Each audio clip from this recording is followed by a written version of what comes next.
the way he's doing them in this video, they're not. But the whole notion, hanging leg raises and hanging knee raises are not an abs exercise, or at least not a good abs exercise, is a hogwash. Yes, the primary mover are hip flexors, but lifting your legs up, performing hip flexion is just a cue to initiate the internal pelvic rotation and subsequently spinal flexion to shorten your rectus abdominis. What I mean by that is that you should initiate each rep by rotating your pelvis in. By shortening your rectus abdominis and lifting your legs up is just a way to ensure you go to full active range of motion. Yes, I hope I don't have to explain. Your hip flexors will still take over a good chunk of the resistance. And there's nothing wrong with that.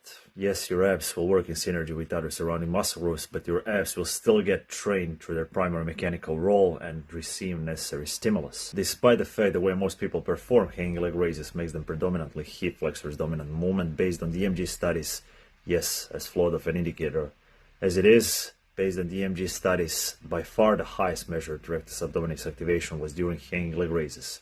I think the only other exercises which came close were ab rollouts. But you can use EMG as an indicator. Shut the fuck up, mate. Yeah, I can. And I just have. Go jerk off on one of your hypertrophy experts with an abs development of a marathon runner. That goes to show you, even if you don't perform it the way you're supposed to, the way I just explained, your abs activation will be still pretty high because your rectus abdominis has to work extra hard to stabilize your lumbar spine. But obviously, if you want to get the most out of them and turn them into actually good abs exercises, you're supposed to do them the way I explained it, by emphasizing pelvic and spinal flexion.